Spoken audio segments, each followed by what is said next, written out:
Bonjour, mesdames et messieurs. Paul McCartney a 80 ans. Il est l'un des meilleurs artistes de musique de tous les temps.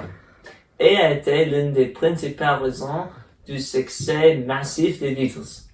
Il est l'un des 2 membres suivants des Beatles. Ou pas?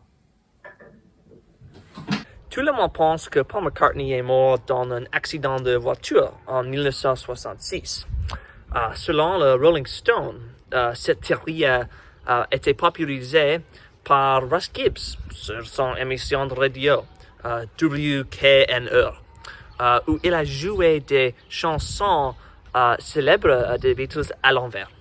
Selon le magazine Time, au lieu de faire la publicité de la mort de Paul, le reste du groupe a décidé de remplacer Paul par une saucisse nommée Billy Shears.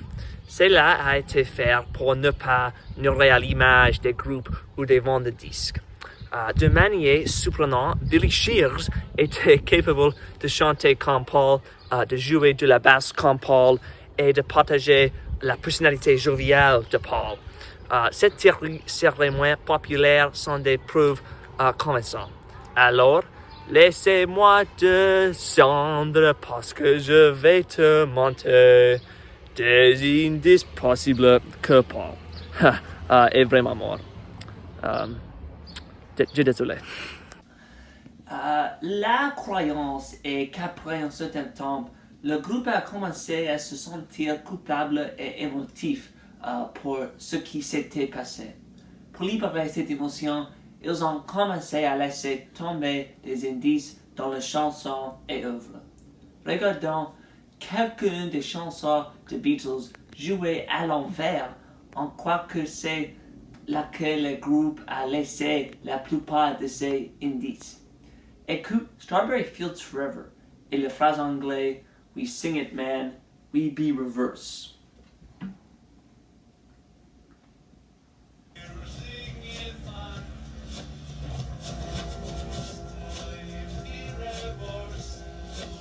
Et maintenant, la chanson Revolution 9 et la phrase anglaise Turn me on, dead man.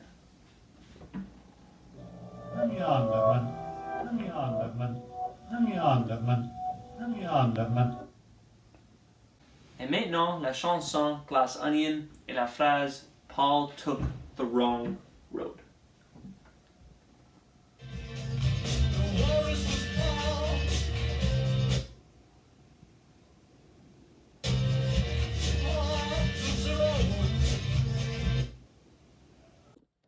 Ensuite, regardons l'œuvre d'album la plus célèbre des Beatles, pour Abbey Road.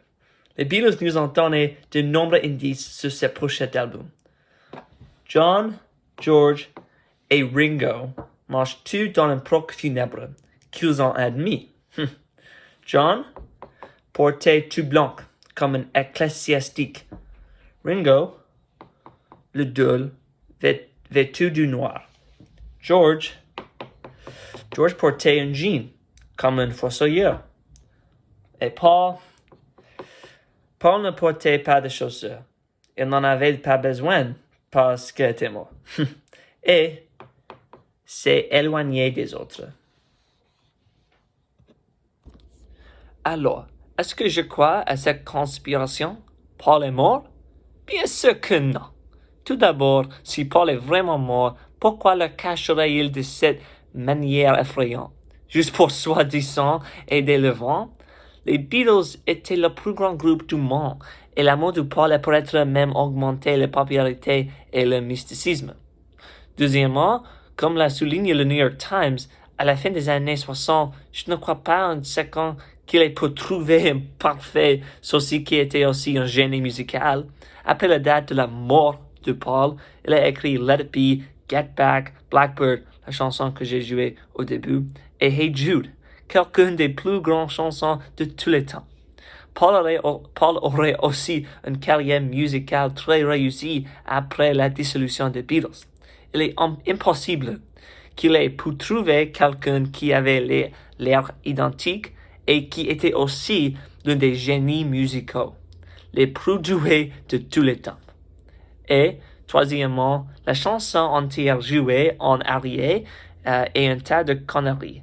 Si vous jouez une chanson en arrière et écoutez certains sons, vous obtiendrez des phrases effrayantes. Donc non, Paul McCartney n'est pas mort. Je suis sûr qu'il est encore bien vivant. Merci. Let it be, let it be, let it be, let it be. Whisper words of wisdom.